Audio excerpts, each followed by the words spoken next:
ماده اول بیداری و رستاخیز روان مرده بشر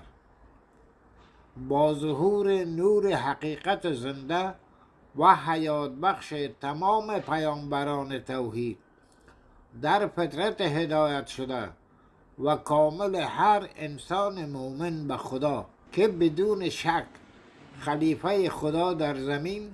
و امام صاحب زمان مطلق حال می باشد، به حیث یگانه راه نجات بشر از خطر نابودی کامل در سراب خیال و ظلمت بیخبری از خود، خدای خود و بیخبری از اسرار خلقت تمام پدیده‌های مادی، صفاتی و روحانی جهانی که در آن زندگی می‌کنیم، هر فرد مؤمن به خدا در آغاز ظهور حقیقت واحد و مطلق نور وجود بخش، حیات بخش، نجات بخش و جواب بخش خدا در فطرت هدایت شده و کامل خیش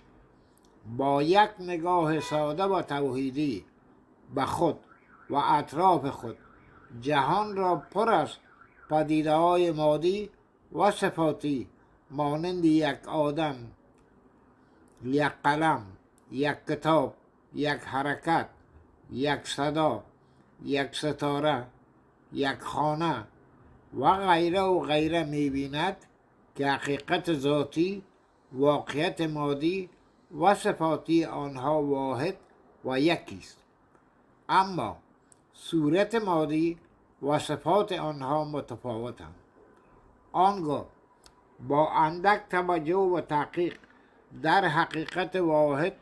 و مطلق ذاتی، واقعیت مادی و صفاتی آنها